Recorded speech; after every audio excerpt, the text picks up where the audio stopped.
Hello and welcome to another edition of Truth and Rhythm, brought to you by funkandstuff.net.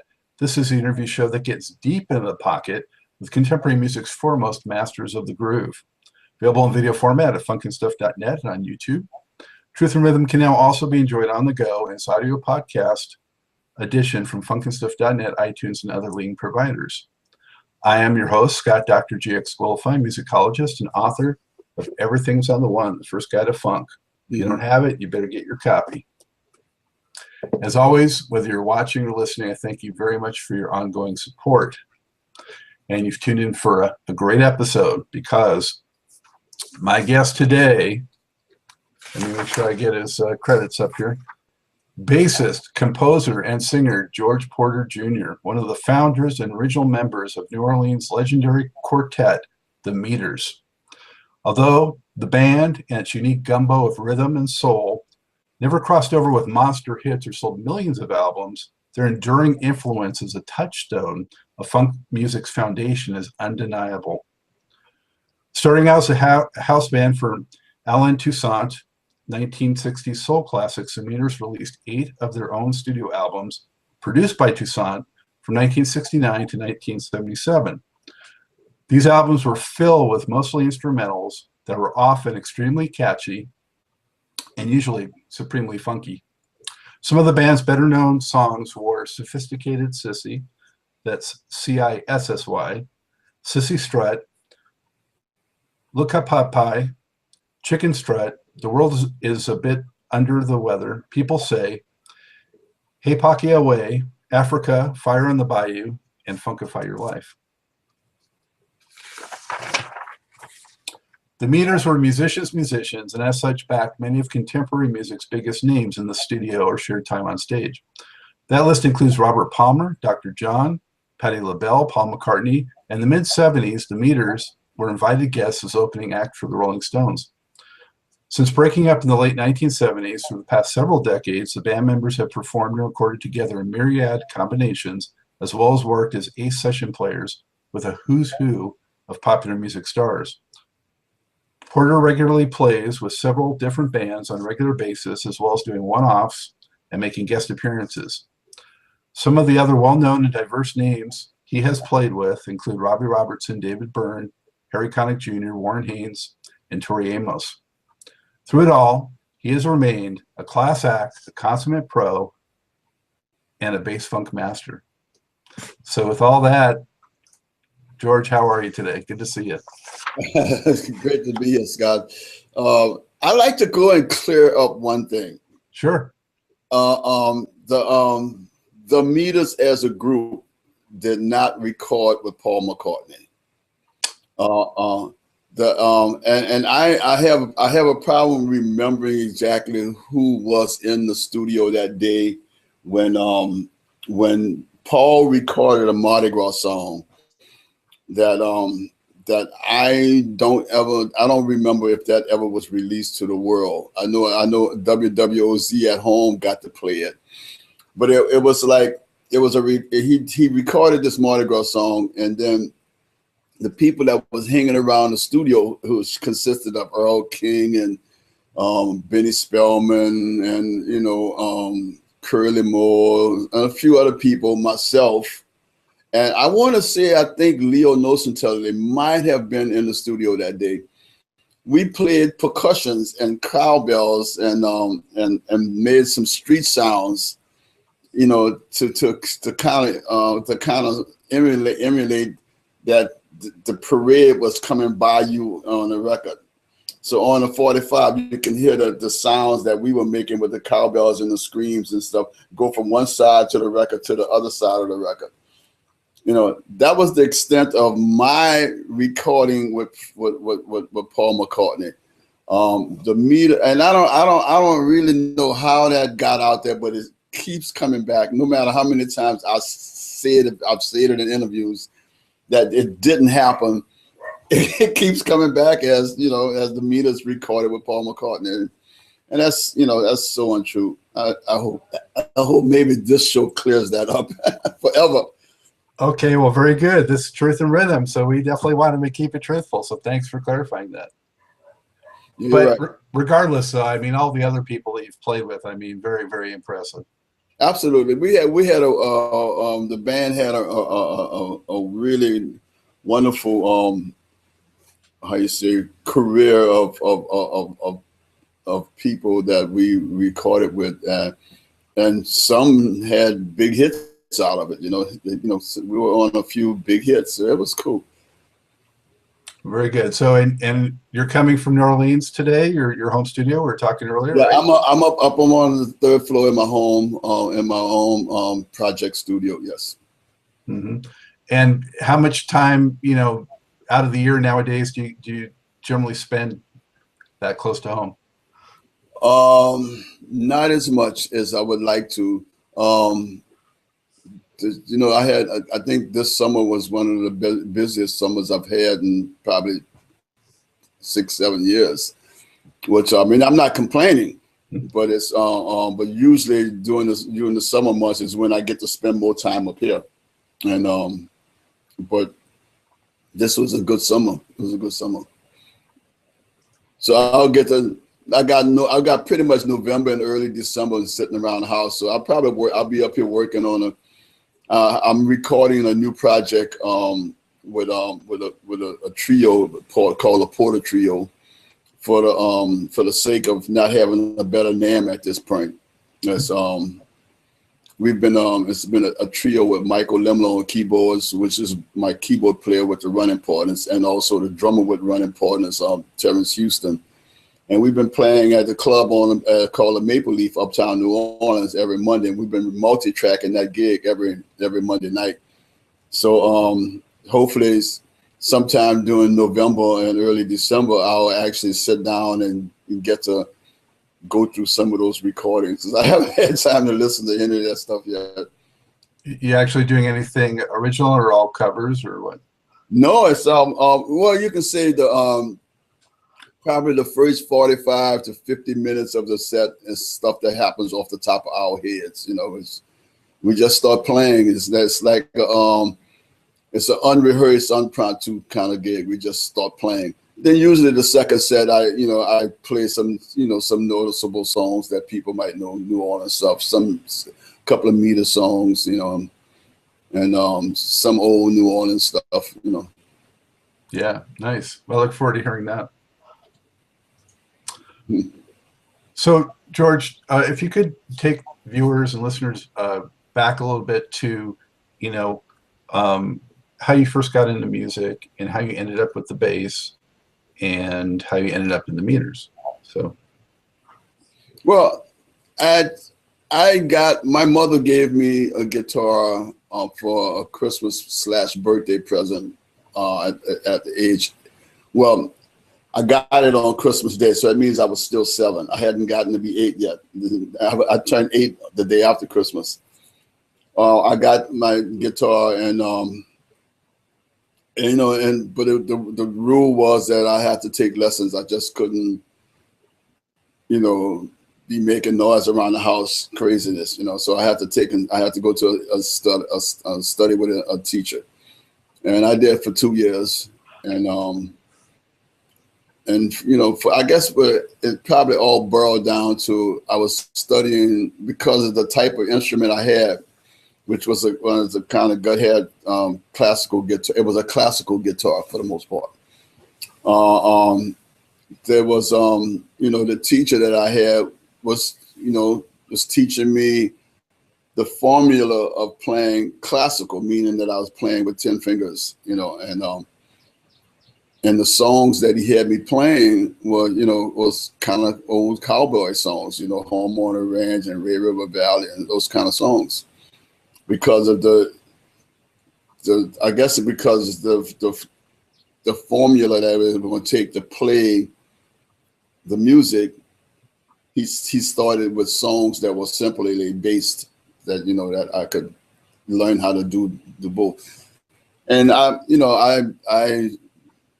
didn't have a problem with that at all. I was playing a guitar, that was, wow, I'm playing guitar, But one day on my way to one Saturday on my way to class, I changed my route that I usually walk to the bus stop, and turned the block earlier and walked over an additional block and turned on Gravely Street to go to Galvez Street to catch the bus at Tulane and Galvez. And when I turned that corner, and I turned from off of I can't remember what street that was. It might have been Johnson maybe, or Robertson, onto Robinson and Gravia, I heard music. So as I got closer to the house, I saw this older guy, and then what turned out to be his grandson, playing, guitars.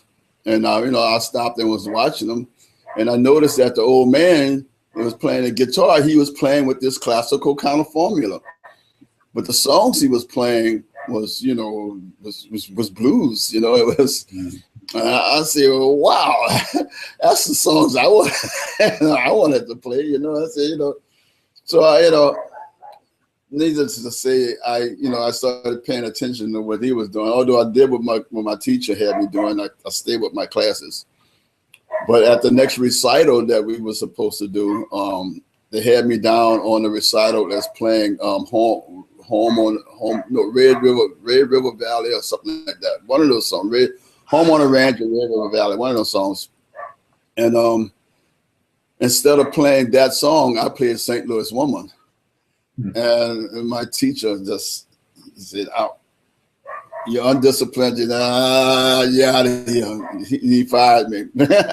So then I ended my lessons, but then I just kept studying, by watching Papi play and his grandfather play. And then there was on Fridays and Saturday nights on a corner from my house, these guys used to play. They would play. There'd be about 7, 8 guitar players and then one bass player, and they'll be playing all night for hours until my mom called me to come home. I'll sit out on the steps and listen at these guys play. And so I was like a recorder. I hear what these guys were doing, and then I go home and I'll just figure it out. I learned a lot of songs, never knew the names of any of them. I learned a lot of songs just from hearing those guys play them. Soaking it up like a sponge.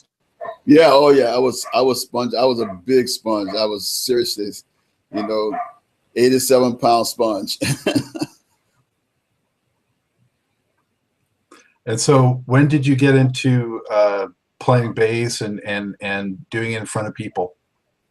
Well, playing bass was almost like a natural move from because of when I was studying the classical formula, I was playing bass at the same time, all the time. So when I started really like studying with Papi, we would swap off. He would play guitar or something, and I would play bass, and then I would play guitar and he'd play bass, and we would learn songs. So I got to learn songs, from Papi, and he would get to try out things, and I, we would go back and forth. I'd play bass sometimes, he played guitar, and vice versa. We would just do that.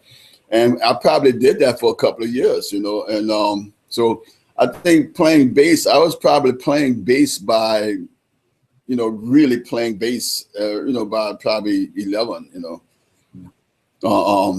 Now, when did I start getting paid for playing bass? I believe the very first paying gig that I got for playing bass, and that night I actually played bass and guitar. Well, Papi had gotten this. It was a sanctified church like down the street from us, from his house on Gravy Street, because he was on Gravy right off of Russia Blade, Gravy and Russia Blade, and I was on Perdita, and I can't remember what my street was, Durgenwall. And so we like actually 2 blocks away from each other. This church was like 2 blocks from Papi's house on Gravy Street. And they, he would go play gigs over there every night, sometimes on when they, might be a Thursday or Friday night.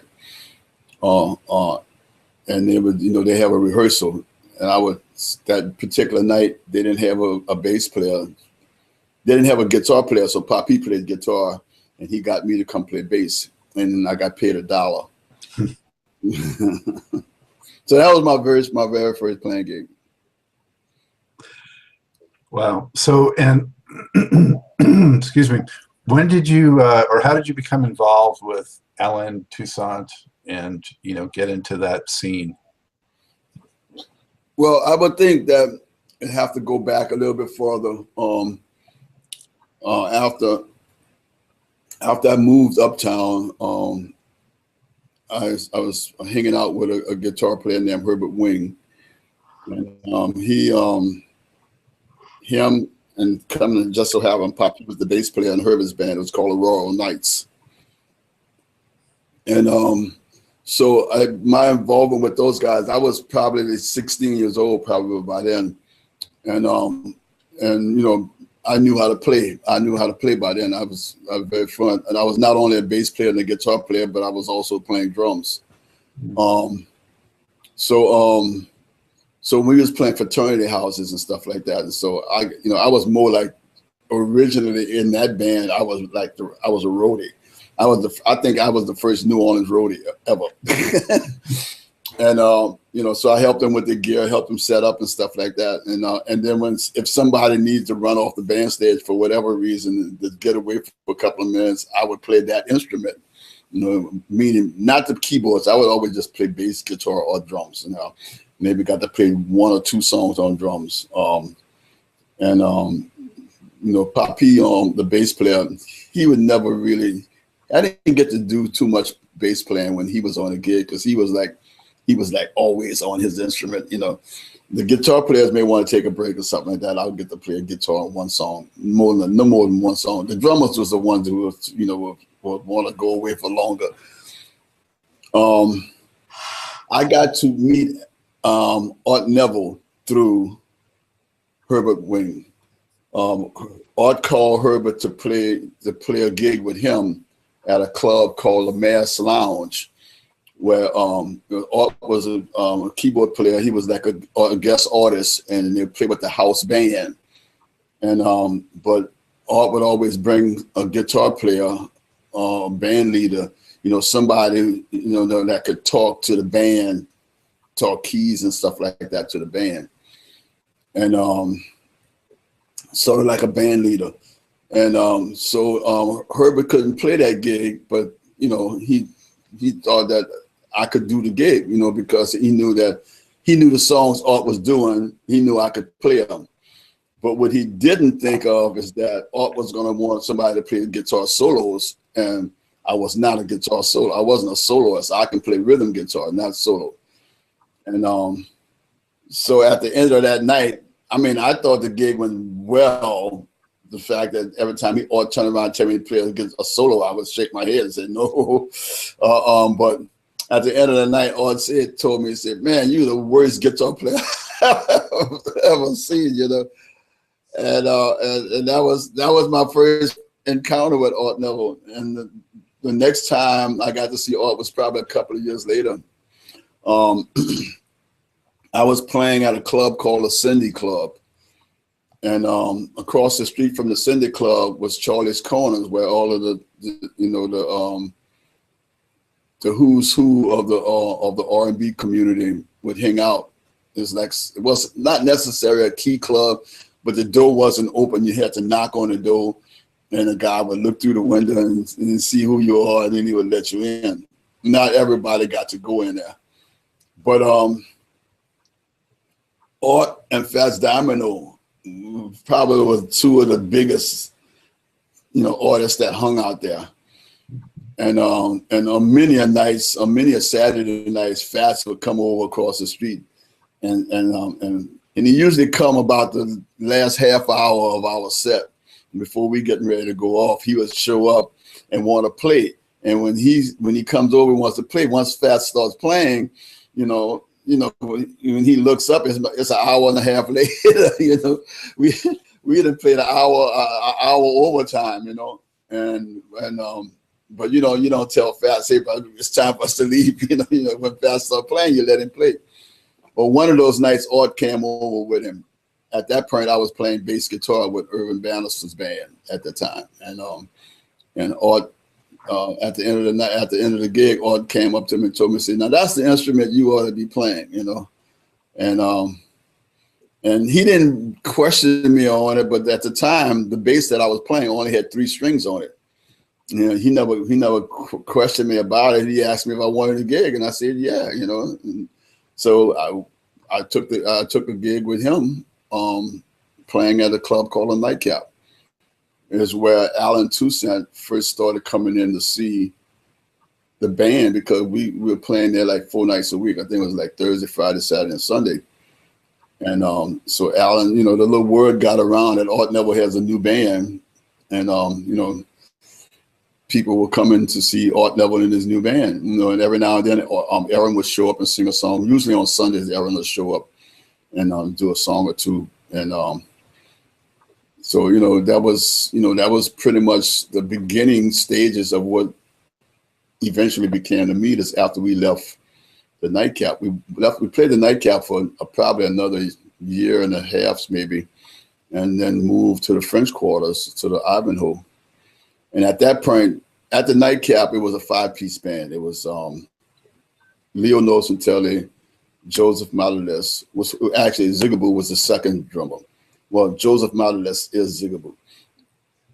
The original drummer in that band was a kid named Glenn. I can never remember what Glenn's last name was, or whatever, you know, how he disappeared off the scene. I don't know where he went, but he had to he had a small medical problem that he had to take care of. It took him off the gig for 2 weeks, and Zig played those 2 weeks. Well, that Sunday, Glenn came back and let everybody know he was all right and he was ready to come back and play. And he heard Zig playing the gig.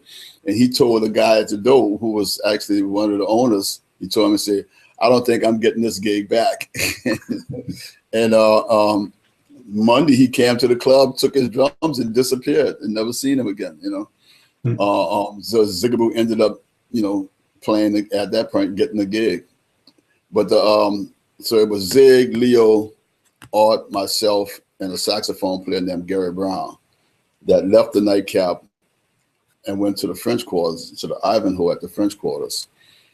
And we were at the Ivanhoe for I want to say a year and something. And we were there, and I kind of get lost on the thing. Well, I know one thing, that I was on Bourbon Street when my daughter was born, so that was in 1968. I was also on Bourbon Street when Martin Luther King was assassinated. I'm not sure when that was. Shame on me. But well, that was also 68, wasn't it? That was also 68. Could have very well been. So, and we would, you know, that's when, at that point, Alan used to drive. At that time, Bourbon Street, you could still drive your car down Bourbon Street. And Alan used to, the doorman used to always tell us, he said, "Yeah, your friend Alan Toussaint was sitting at the curb listening at y'all play." You know, he would tell us that a couple of nights a week. He'll say that, you know, your boy was here. And then one day, Art, I guess it was a Monday or a Tuesday, Art said that you know, that Alan wanted us to come down to the studio and do some recording, and that's where it all began. So that was in 68 then, huh? 68. Yeah. Okay. Because I used to always say something. I always think, for some reason, think 67. You know, but I guess, yeah, it must have been really 68. I might have to go back and redo my bio. We'll get that in the Paul McCartney straight. That in Paul McCartney straight. So how would you describe the dynamic or chemistry among the members of the Meters in the early stages? Well, one of the things that I think that we had going for us was, by playing 4 nights a week at the Nightcap, and then once we moved into the to Bourbon Street, we were playing 6 nights a week down there. And you know, playing, you know, on Bourbon Street, we was playing 4 sets a night. At the Nightcap, we would do almost two 90-minute sets. I mean, it'd be almost it would now actually. We did 3 one-hour sets, at the nightcap. So it was basically a 4-hour gig, you know. So we put in a lot of playing and listening to each other. So, you know, I think it was something that we did really well. Was we heard each other, we listened well, and you know, so we were able to play off of each other really, really well, you know. And I think that if there was a secret to what we were doing, that was the secret. You know, whenever we started playing, we played off of each other really well. So you ended up kind of having almost like a ESP in a way, or something, like you become one. It could be some ESP stuff in there. We just, you know, I think basically, I believe that's the bottom line was that we listened to each other really well. And I think that was one of the things that Alan heard when he got involved with us. Is he thought that, you know, because, you know, one of the things that he did and one of the things he didn't do was allow us to be who we were when we first got in the studio with him, because what he did is continue to doing what he had been doing before he brought us in. Was you know, he was dictating the music, you know, what he wanted everybody to play and how he played it. I mean, almost all of the sessions that we did with Alan, my bass line was in his left hand. And you know, and Leo's guitar parts were spelled out at some point, you know, during Alan's. The only person that didn't get a part dictated to was Art. He just never told Art anything to play. He just said that Art never was going to play what he was going to play, you know, and all of that was good for him, you know. But Zig, Leo, and myself, most of our parts were dictated. So it was kind of like a boot camp in a way. Sort of like a boot camp, but you know, but it was he wanted us to play like we play the parts he gave us, but to play you know, he didn't want us to read. He didn't want the music, because all of his earlier sessions that he did, the musicians in the studio were reading dots, and it was something sterile about the dot reading that he wanted to get away from. So he thought that having us, because of the way that we played off of each other, would take away from the dot reading. And in some sense it did, but in another sense it really didn't, because I don't believe our freedom as being that, you know, that band that kind of leans sideways a little bit, you know, when you start getting to play parts, it just kind of straightens you up, you know, and you're playing on cue, and you're playing these parts over and over again, you know. It was hard to take those parts and slinky them, you know, and make them so. So I believe, in some sense, he may have not. Well, I think he was getting what he wanted, but I don't believe he was getting what, you know, that could have happened if, you know, if he would have just said, "Here's the song, play it," you know, like what happened with the Robert Palmer project. You know, Robert Palmer came in, you know, played some acoustic guitar, and the parts that we played, we wrote. You know, it was the band. Everybody wrote their own parts of the songs to responded to his guitar thing. What year was that about, the Robert Palmer? What year was that? Yeah, I don't remember when that Sneak and Salad Through the Alley record was done. You know, some of that stuff just kind of void past me. Like Robert's record really void past me, because after we did the record and it came out, he made a big splash in the community. When we got to see the record, he didn't even have our names on the record. He didn't even mention that we played on the record. You know, it was like, wow. Not cool. George, can you talk to me a little bit about the New Orleans music scene in general around that time, from the late 60s into the early 70s? You know, especially for an outsider. I mean, I've been to the city, you know, a few times, but you know, I certainly don't know it that well. Talk about, you know, the vibe there, the feel, the influences, and music. What makes that, you know, region so unique and special and rich musically?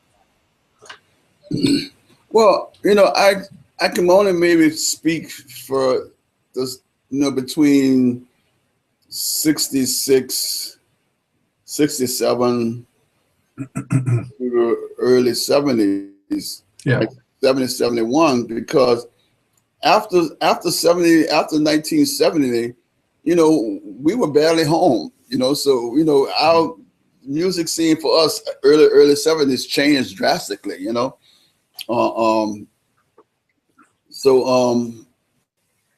You know, the fact that when we would get home off the road, the last thing we wanted to do was go hang out in the joint, you know. So I would stay home with the family and stuff. You know, I had to get to know my daughter, because she didn't know who it is. She asked her mom who that guy is. You know? So we were gone so much, you know, actually as much during the late 60s as well, you know. I mean, when we left Bourbon Street, you know, there were I want to say when we left Bourbon Street, there was only maybe 3 black artists on Bourbon Street. There was Frogman Henry that played at the 544 across the street from the Ivanhoe, and Cousin Joe, and the trumpet player that played with Cousin Joe. I can't remember his name now. But then all the rest of the blocks all going towards Canal Street from 5, 6, 5, 4, 3, 2. There was nothing in the 100 block. You know, I guess I may have said that wrong, because the something door, I can't remember the name of it. It was a black jazz band, and then but there was the club had blues bands, and it varied from mostly white bands that might have had a black blues front artist. Al Hurt had one black musician in his band, and that's pretty much was it, you know. For as the music scene, Frankie Ford was doing the backstage with his band, and there was, you know, the music scene. I mean, I thought the music scene was flourishing much more now. I think now than it is today. Much more then than it is today, because, well, they had.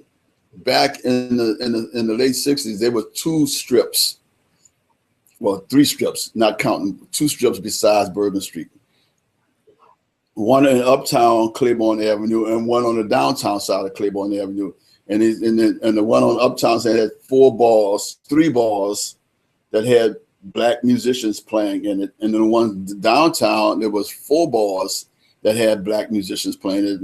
And one of them, the bands didn't start until 3 o'clock in the morning. They played at 7, and you know, and a lot of times, you know, the guys that got off at the Dewdrop or any of the clubs from Uptown would end up at that club, that one little club on the corner of Claiborne and what's that street? No, that's for nuts. Oh, jeez, the mind is the first thing to go. I can't think of the name of the street, but it's like 2 blocks off of Orleans Avenue. They would end up in that corner in that joint. So the club itself, basically at 4 o'clock in the morning, it was almost like 80% musicians, you know, hanging out. I mean, they would hang out and party, you know, and sometimes there'd be a jam session, and, you know, guys would just swap up. And it was the Lasty Brothers band that was playing there, David Lasty and his brother Walter.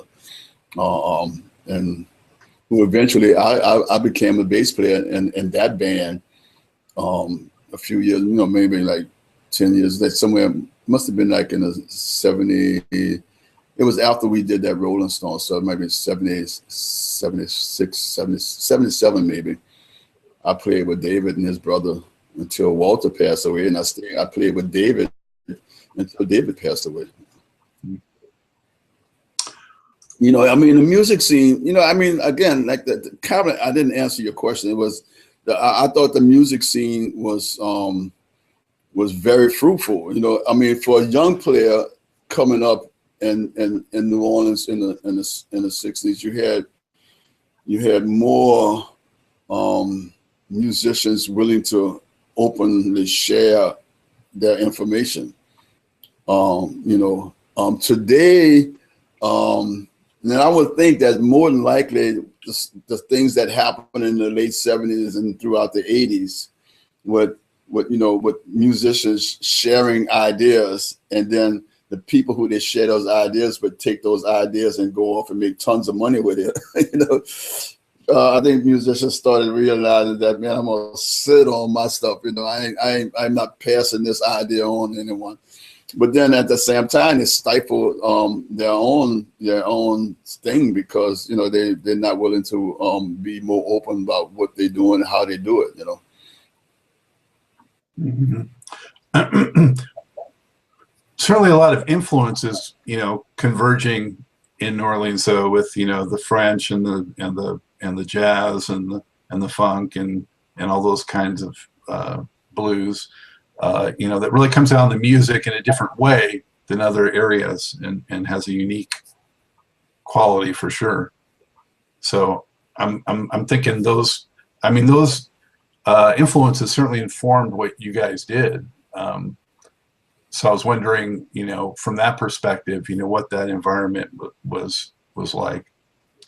Well, you know, I have very little information about how you know, and I've bumped heads with French writers, you know, because, you know, they assume that everything that we do here in New Orleans is because of the French, and so I've always had a bump heads with, you know, with the writers that seem to want to think that what we do here is because of the French influence. I cannot verify one way or the other whether, you know, because I didn't know any French playing musicians, you know, that came to New Orleans, or that was in New Orleans when I was a kid, and had any input or influence on how I played or what I listened to. You know, the people who I listened to, you know, as a kid was the Fats Dominoes, the Earl Kings, the Benny Spellmans, you know, Frankie Ford. I listened to Frankie Ford, Huey Smith and the Clowns, you know. You know, that was my influence. It was R&B, you know. I mean, I heard and played jazz when I got into the clubs. My dad listened to jazz, you know, at home. Well, I didn't know who he was listening to. I didn't know who those artists was until years and years later, you know, when I was much actually an adult, when I heard songs being played, and I asked, you know, who's that song by? You know, the guys say, oh, that's Sonny Stitt, or that's John Coltrane, or, you know, Dexter Gordon and stuff like that. When I started learning about that influence of other states, you know, being played in Louisiana or in New Orleans. So, you know, I mean, I would think that my direct musical influence came from everybody that was born and raised here, you know, and so that I at one time I could reach out and touch, you know. So that was important to me, you know, and I believe that you know, there was we played a song. I played a song with the Johnny Vodakovich trio about 3 weeks ago. Him and guitar player named Steve Mazakowski. And they played a song called Sidewinder. I hadn't played that song in 40 years. And I remember the very first time I played that song was at the very first Jazz and Heritage Festival that it hadn't, you know, it was in Armstrong Park, and it was an inside performance. And it was Ellis Marcellus band, and the bass player was late for the gig, and I was there, and Ellis, you know, called me up, and I played with him. That's the first and the only time I played with Ellis ever. And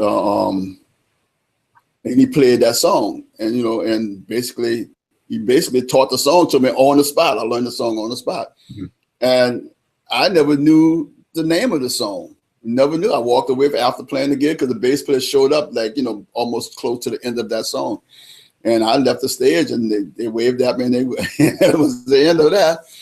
And you know, 40 years later, I find out the name of the song, you know, and I remember. But then, like I said, 3 weeks ago, Steve Mazakowski started off this song, and you know, at the end of the song, I said, "Man, you know, the first time I played this song, I played it at the, you know, at the auditorium with Ellis Marcellus, and I said, what's the name of that song?" And Steve said it was named Sidewinder, and it was, I think, Lee Morgan, I believe, was the artist, so the trumpet player. So I said, "Oh yeah, okay, cool." I learned that song when I was 15 years old, you know, but never knew who it was for. And then I only maybe played it once, twice, maybe in my whole entire life until the other day. Well, so now we'll look for you to play it again in 2057 or whatever. Yeah, I'll be 108 years old or something like that. Hey, there you go. George, what about bigger outside influences? I mean, you've touched on some, but what about, you know, some of the guys that were, you know, getting hits and getting attention more in the mainstream musically? You know, who are some of the ones that you admired or looked up to, whether it's James Brown or other guys? You know, what were those influences? You know, I'm the last person to ask those questions. I hate music. So I didn't listen to it. You know, I didn't listen to the James Browns. I didn't listen. I mean, I played this music. I played it, absolutely. When the Live at the Apollo came out, I was in the Herbert Wings band, and they played that whole entire album from first song to the last song. They played that whole. Sometimes they would play it as an album. They would just play the whole record just as it was, because that was a big record in New Orleans. That whole album was huge in New Orleans. And so Herbert, I remember Herbert playing that record. And, you know, I remember playing, you know, some of those songs, if not all of them at one point, you know. But as far as going out and seeking out, you know, other outside influence musically, I didn't do it. I just didn't do it. When I had downtime, I would listen to classical music, you know, and then it was like people that ask me all the time and say, "Well, who do you like listening to?" And I said, you know, I had a whole bunch of. I joined that album back in the early '70s, I believe it may have been the late '60s. What was it? I can't remember the name of it, but there was a company that put out the whole bunch of. You join a club. Columbia Records? Columbia Records. Yeah. Columbia Records. And I joined that club and got all of these stacks of classical music. And I would just listen to stuff. But, you know, I mean, not, you know, and I listened to it mostly because it kind of took me away from, you know, the downbeats or the backbeats of music, you know, and some of that music didn't have backbeats in it. It just was, you know, it just was music that floated on the air, and a lot of that music worked well with acid. So, you know, I was really happy with that. What about any other bass players that you would, you know, be curious about? You know, whether Jamerson or there was I knew who those people were, and you know. I knew those guys much later in life. But no, I did not listen to them. I did not listen to them. I just didn't do it. I was not one of those people who went and bought records to listen to somebody. But actually, I didn't buy records at all. All right, fair enough. So you got the first album out in '69, I think it was. What was it like having a record out, something that was in stores, could be bought? Maybe you heard a song on the radio for the first time. What was that experience like for you and for the band? Well, I can't answer for the band.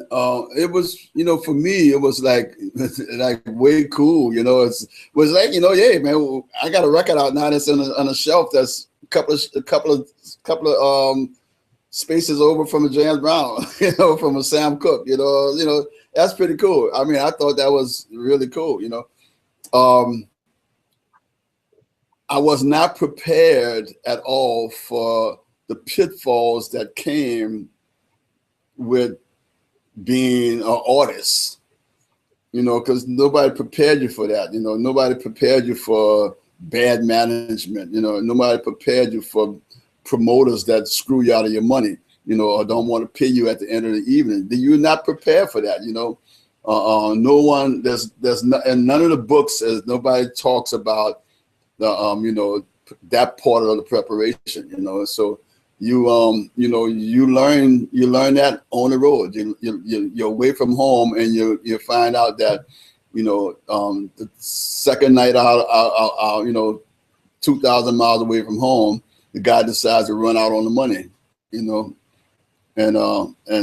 say, oh, wow, you weren't prepared for that. I mean, the excitement being young players, out on the road. We were in our early 20s. So Art was like in his early 30s. That had been out there. He knew some of the pitfalls of being in a tour band. Leo had also been out, because Leo had been out with Earl King and those guys, and Smokey Johnson and those guys, back in the middle 60s, before he just did the gigs with started playing with us. He had done that stuff. He's just a year older than I am, so he had been out on the road at an even younger age than I was.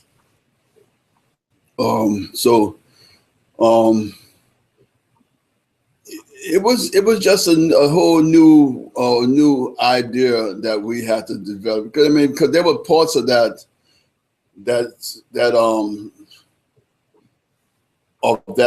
relationship of on the road that would have almost want you to say, I think I want to start staying home. I think I'm safer on Bourbon Street.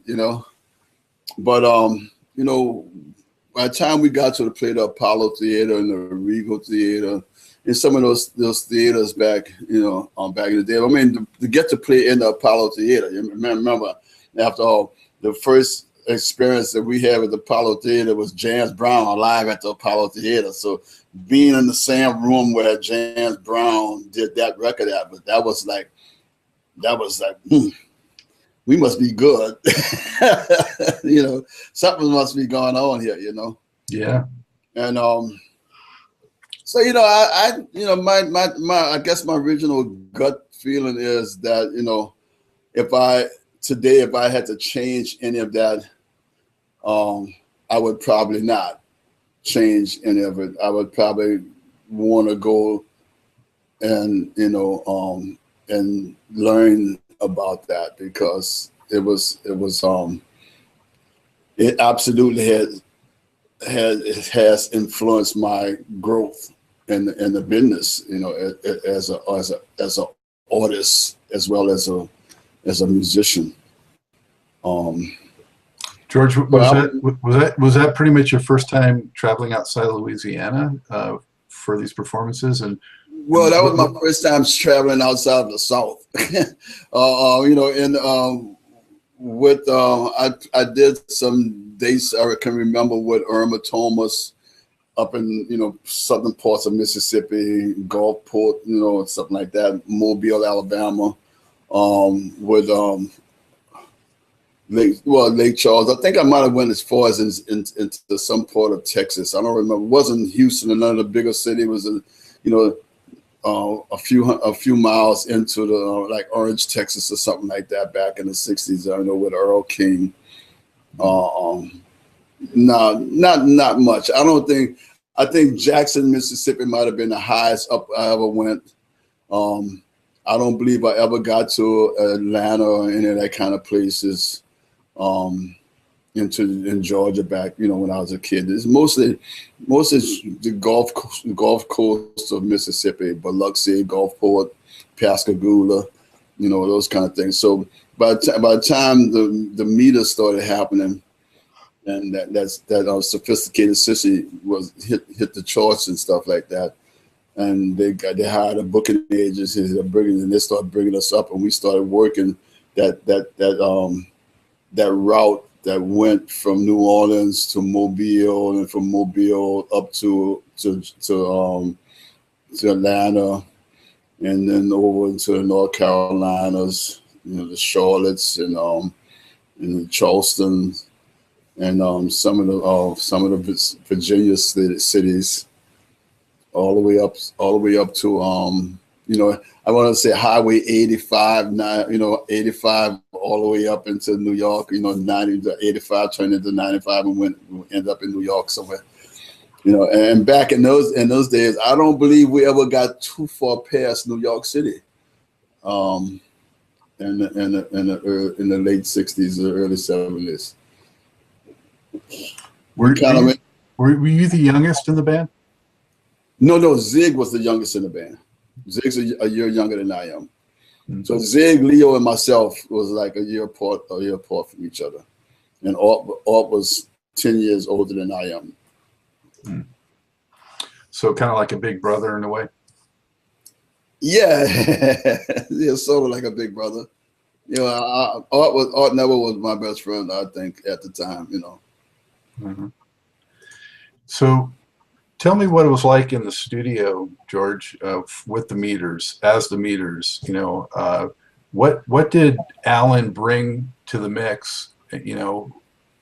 He's listed as producer. What was his role? I guess that's one more myth we have to clarify. Alan Toussaint never one day stepped into the studio on doing a meter session.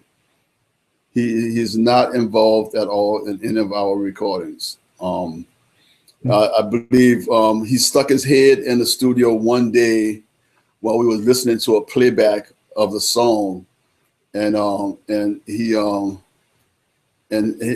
his words he stuck his head in and they stopped the read, and he said something like, "Oh, some more of the same old thing." And it was a song that I had brought to the table. It kind of broke my heart, but Skip Godwin, the engineer, said, "That's a good name. Let's call it the same old thing," and that's what we named the song, the same old thing. To make a lemonade out of a lemon there. So what was it like though in the studio for you guys then? I mean, so then were you producing yourselves pretty much? We were self-producing until the primary songwriters. After those first three records where we were Marshall Sehorn used to, with those first three records, Marshall would kind of be sitting in the studio while we were recording. But very, very rarely had any input on what we were doing. He just kind of stayed in the studio to make sure that we didn't, tear up the studio or some stuff like that. Because bands have been known to do that, but we weren't that kind of band anyway. So it was when we started doing the Cabbage Alley stuff, not the Cabbage Alley stuff, but after the Cabbage Alley recording, when we started working in C-State Studios in the city, you know, they call it ever saw Allen or Marshall. You know, we were just told that you have a block of dates. This is you can come in, you know, this week from Monday to Thursday. Come in and do some tracks. They lay down some tracks, and that's what we do it. The primary songwriters were more at that time was Zig and Leo, and Art had, you know, Eric would bring a song in. Mostly he would bring a song in after you know, just out of frustration of having to Zig and Leo standing over and pouncing on him about what to play and how to play stuff, because he wasn't just not used to just being told what to do. You know, he just don't want to play what he wanted to play. So there was, you know, that, you know, pretty much the songwriters, which at the point for me, I kind of gave up on the trying to fight the fight about whose song is going to get recorded, because two things was happening with me at that time, and it's pretty much from the Rejuvenation records to almost to the end of our, you know, recording career. I had just started getting high, and I just didn't give a care anymore. You know, I just was like, "What you want?" And as soon as I do my parts, I'll disappear. I'll leave. You know, because I didn't want to be a part of the arguing over you know, what gets done and what didn't get done. You know, so I withdrew from trying to use my voice when it was, you know, it was pretty much made clear to me earlier that my voice wasn't necessary. You know, so I guess kind of quit that idea. You know. Mm-hmm. So how long did you battle that, or how long did you go where? How long did it take for you to see it as a problem, and how long did you battle that? Did I see that it was a problem with me getting high, or the problem with the band? No, the high part. I got sober in well, I'm 29 years sober, so I'm thinking that was 1988 when I got sober. I can go look in my blue book and see. I think it was 1988. Yeah. Did you try and fail before then? Say that again? Did you try different times before then and fail, or? I tried. I think I stopped using cocaine, and but didn't stop drinking or smoking pot. So, you know, I mean, for me, the idea that it was cocaine was the problem, not smoking pot or drinking alcohol. So, and then I wasn't a big alcohol drinker, you know, so I did. I think the World's Fair, at the time that the World's Fair happened in New Orleans, I pretty much was sober right after the World's Fair. I got sober. Was it right after the? Yeah, I got sober right after the World's Fair for a short period of time, and then started again with the cocaine, and then, you know, did cocaine all the way up until that morning. That morning that I came home, I thought my family was leaving, and I called my mom, and I told her that she had to get me off the street, and because I was going to die. Mm-hmm. Wow. Well, we're all very glad that, you know, you made it through that and that you're still around, that you've made so much more great music since then. Yeah, me too. So you said it kind of caused you to withdraw a little bit in the creative process in the studio with the songs. Do you feel like it impacted you at all as a player or performer?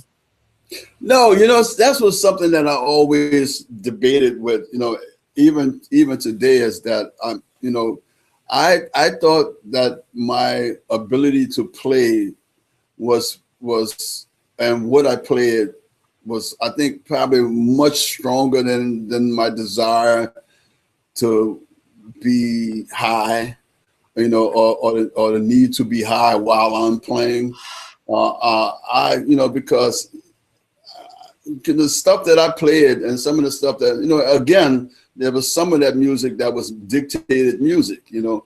So if somebody gave me a bass line to play, then I played that bass line. You know, I didn't, and if I was told not to do anything other than that bass line, then I played what I was told to play. You know, I was a professional sideman. You know, so I mean, and even today, as you know, being an artist, but if I'm called into the studio today, I go in as a professional sideman. I go in to play what you need from me. I'm not going in there to be George Porter Jr. I'm going in there to be what you need.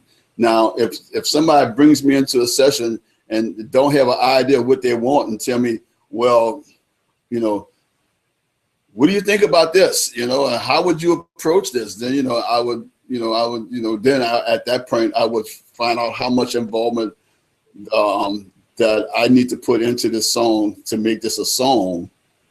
And if I want writer's parts, you know, if it's at this point, I'm writing a song, you know, or co-writing a song. But other than that, I'm usually go into the studio to be the person that you require to be there. I did that in my loaded days, and I do that still today.